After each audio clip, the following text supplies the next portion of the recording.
Good morning, everyone, on a rainy day at the beach. I'm here with a little bit more serious video today about building abundance in a country that is going through changing and challenging economic times. Probably is going to get worse. All right, please like and comment below. It helps me design my speeches and see whether you want things more lighthearted or more informational, so I know what to do for you going forward. All right, let's go. Okay, abundance means different things to, oh, you know me, I got to get my glasses on. I'm sorry. Can't read my notes to myself.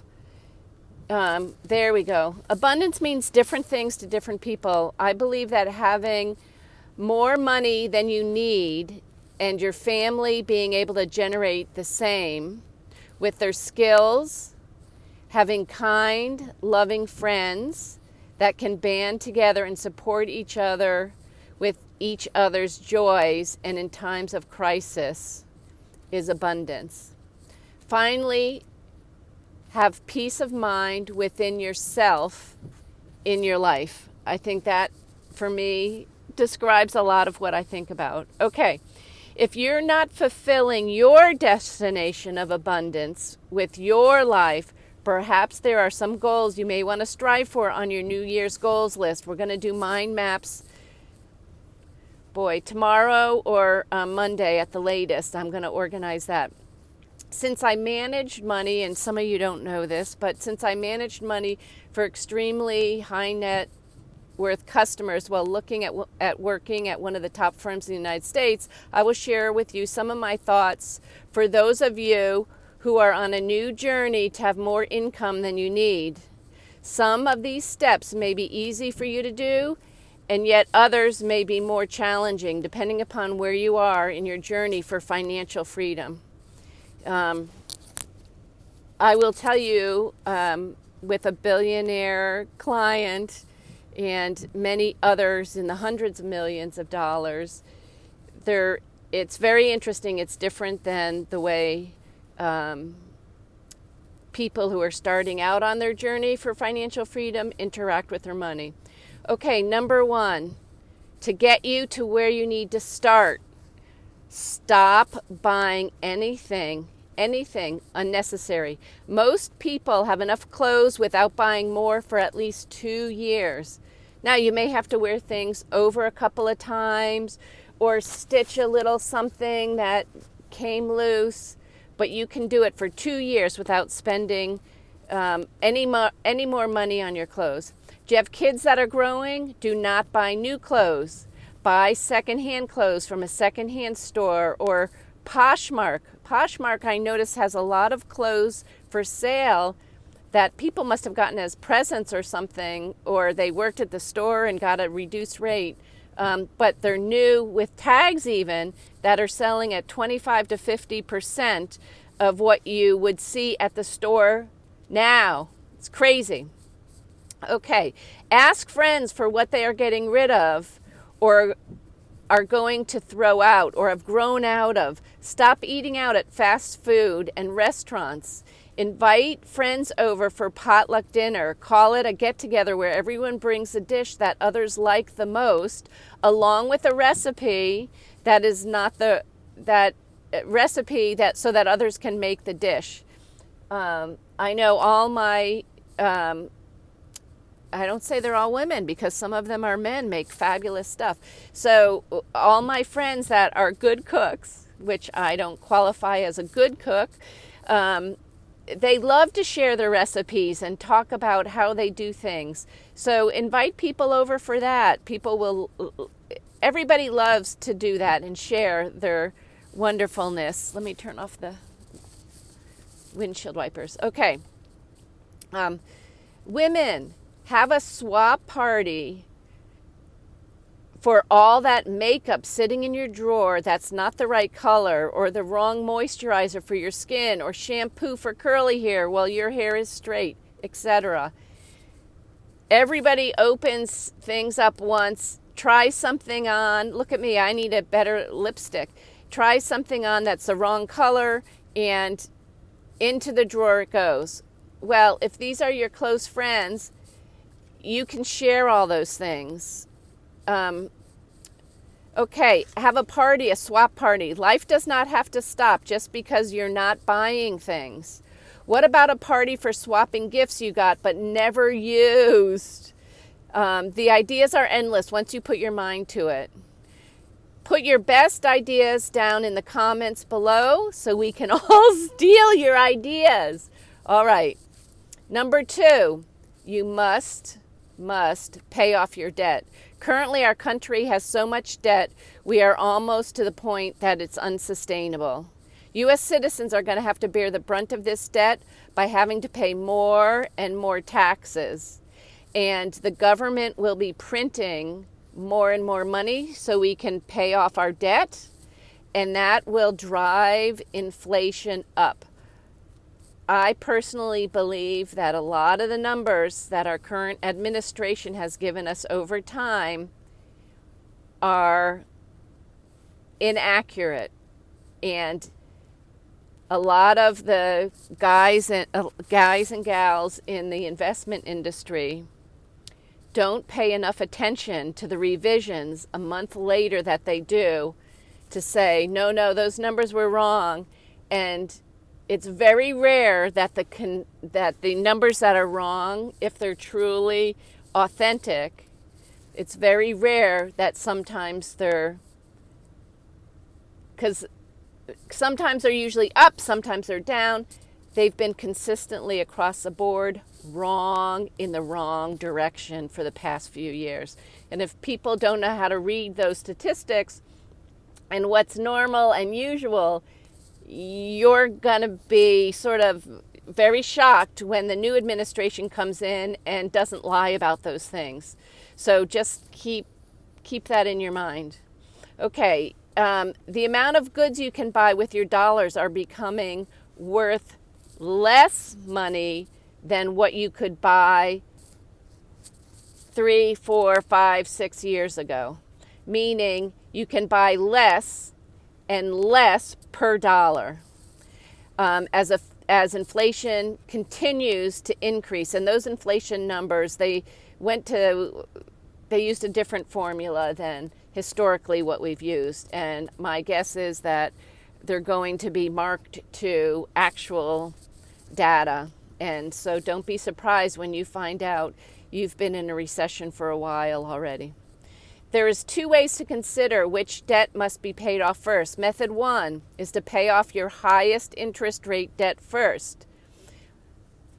The second method is to pay off the smallest quantity of debt you have so that you can roll that monthly payment into the next smallest amount to pay off. So it sort of gets like a snowball effect, and you start paying off, but use your monthly payment in the next cycle when you're finished paying that together with what's actually due on your other cards. You need to chop up those cards, accounts, however you financed something. You need to stop taking on anything more when you pay those things off. I have some friends that once they pay it off, they go hog wild and just start again. You need to manage yourself not to be able to do that. If you're not trustworthy enough to be able to do that, give the credit cards to your friend and say, don't give this back to me for 6 months. Do whatever you need to do so that you don't have access to that. You do not want to cancel the card, because if you cancel the card, it's bad for your credit report. So don't do that. Just don't use it. And that will show up as though you spend less money on your credit cards. So that'll be better for your credit report. Okay, I would personally not pay off the mortgage if it's much lower than anything you can currently get for refinancing it. I'll explain this. I'll explain why and strategically dealing with that in the future. It would take too long for me to do it right here and now, but that's up to you. I'm suggesting even if you have a full-time job, you need to have a side hustle that generates some extra cash. You can sell your used clothes on Poshmark, or which is like, I'm going to say like a garage sale, or have a garage sale at your house. Downgrade your living situation. If you're in a $4,000 a month apartment and you're renting, get down to a $3,000 or $2,000 a month. You're not going to like it because it's a downgrade, but it's will keep your life much, much more stable in the long haul. Wash cars, mow lawns, clean houses, rent out a room in your house or your garage or even your yard sometimes. I have a friend that rents, gets income from allowing, she's near a golf course. She has a 2-car garage and only uses one side. She rents out one of the garage sides to somebody that has a golf cart for the winter time and leaves it in there. So she makes some extra money doing that. Babysit or take turns with other parents to watch the kids, and 2 nights a week so you can get a second job or go back to school for a new skill.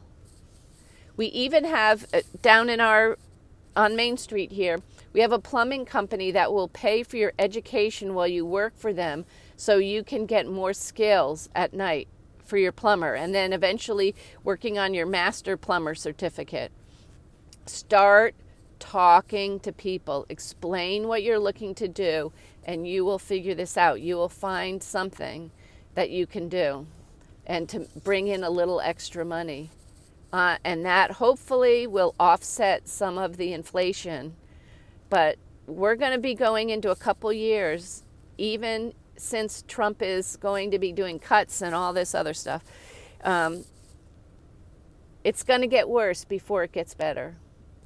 So prepare, organize, figure it out. Okay, now after you pay off the debt, start saving. You must start saving while you decide how you can grow your money and get a better rate of return. Do you have a lawnmower? Start mowing the neighbor's yard. Maybe you'll have your own company growing by the time you've saved up a bit of money. Learn to grow your vegetables in the backyard. It's healthier, it's cheaper, tuck away more money. Have a sewing machine, do repairs or alters. Seamstresses are in very high demand in my area, and it's because people are repairing shoes, fixing shoes, nice clothing. They are repairing, they're altering, they're buying used clothes, used upscale clothing, and altering it, shortening it from whoever you bought it from or whatever. This might be true in your area as well. Okay, let me flip to my second page. Here I'm on a second page. Sorry I'm going so long, but I think this is very important. I know it's serious and not fun, but you need to think about all this before you head into the new year and start the new year right. Okay, start to grow your money and your side hustle. Become more proficient in both. Have you ever dreamed of not working for someone else? Well, now is the time, good as ever, to get those skills that you need to be able to do that. This is a perfect time for people with accounting and bookkeeping skills, especially before tax season, to have a few months where firms, CPA firms, are dying to get helpers. So if you only want to do this for 3, 4, or 5 months and then stop, you can do that if you have bookkeeping or accounting skills. Okay, be careful as you start to make extra money. You're not going to like this. Don't spend it on depreciating assets. That means don't go out and buy things that go down in value over time. I used to teach this lesson to my kids while we were driving in the car. They got so sick of hearing, "Oh, Mom, not this again." It's just so very important, especially if you're young, to start accumulating appreciating assets, things that go up in value. I would tell my kids, give me an example of a thing that that goes down in value the longer you own it. Okay, now give me an example of things that go up in value over time. And we would go through and they would say they would get some things correct. And I'd say bravo. And then they would get some things that were very off and not correct. And I would correct them and I would explain to them why that goes down in value. So teach your children. Schools are not teaching our children about financial savvy at all, and concepts and techniques and how to grow businesses and things like that. So whatever you have in your brain that's valuable to you, you need to teach that to your kids. And it doesn't necessarily mean your own. The next door neighbor, I have some rental places, and one of the girls, she just went from being a teenager to an adult now, and she never pays on time. She gets late fees. She frustrates me, which means really I don't have the patience. I want to have her move on, but I remind myself this girl wasn't taught what's important and how to get ahead in life. So unfortunately, or fortunately, depends upon how you look at it, I'm the one there to be able to discuss those things with her. And she doesn't like to talk to me. Of course. Who wants to be told, don't go out to dinner all the time? Those eyelashes cost money, and those fingernails. Don't do that for a while. Nobody wants to hear that. Okay, number 6. Finally, after you do all the other stuff, you pay your debt off. And some of this may take a couple of years, but you pay your debt off, you start saving, you do side hustles. Finally, you're going to start to invest. This is a more complex step, and we can talk about this step on our journey together, but it's very complex.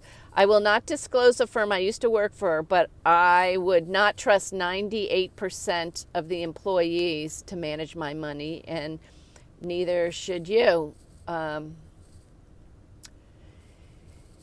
would say the game is rigged against the average person. I worked for one of the 2 largest firms,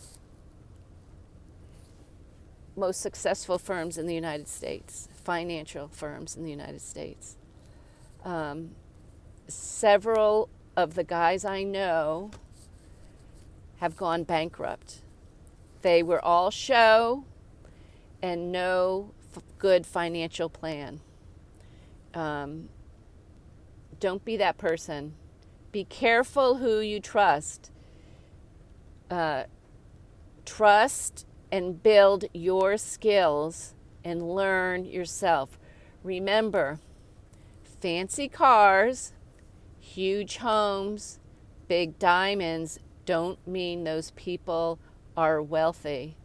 And their attitude of being a little, I'm going to say pompous, it's not a nice way to say it, but makes you think these people have their stuff together. Well, that's not necessarily the case. And like I said, 98% of the people I wouldn't trust to manage my own money. And I just kept my mouth shut. I had better assets than the majority of people that were higher up than I was. So be careful. Okay, 7. A final thought I need to mention, and I'm sorry this is so long. When Social Security was invented, it was meant to cover only 1/3 of your retirement funding. Another third is supposed to be money from you that you've saved yourself and have invested. And finally, the last third was the company you work for was supposed to be contributing to a pension. So there's 3 sections, 3 contributors.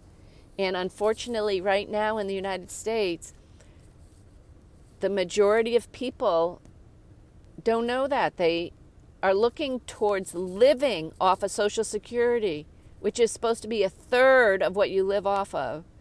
So you need to plan ahead. And most companies don't have pension plans any longer. They allow you to invest in an IRA with your own money or 401k, but they don't usually match all the money you save and perhaps don't contribute at all, depending upon what your job is. And are you executive, corporate executive, or one of the day-to-day workers that aren't executives? Be wise. You are becoming more and more on your own as this country moves forward into difficult times. Time to get that coffee can out and stash your pocket change in it every night. I don't care what you have to do. You've got to get out of debt and save.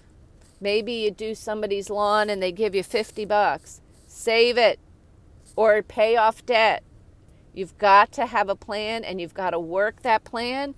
And if you don't have the self-discipline to do it, you need to figure out who you can go to of your friends that can show up every weekend and say, hey, what are you doing? Stop going to those parties. Do the parties in the evening. Figure that out. And ladies, there's so many other women that are wanting to work that perhaps you could even swap with them. Okay, 2 days you go do your side hustle and 2 days I'll do side hustle, and we'll just share the babysitting job amongst us. Okay, I can go on and probably will in time with this channel. So for now, I leave you to organize your own thoughts and devise some new ways or greater ways for you to create abundance in your life. Leave any questions in the comment section below, and I will answer them as best I can in the short space I have. But if it's a very good question, I will make a whole video for you on it. Remember, hit the like button to help me build this channel so we can continue our chats and help other people. Okay, big hugs. You gotta have hugs, people. You gotta have hugs. All right, thank you for coming, and I really appreciate you and adore you, and I like telling my story to you. So thanks for being here for me. Bye-bye.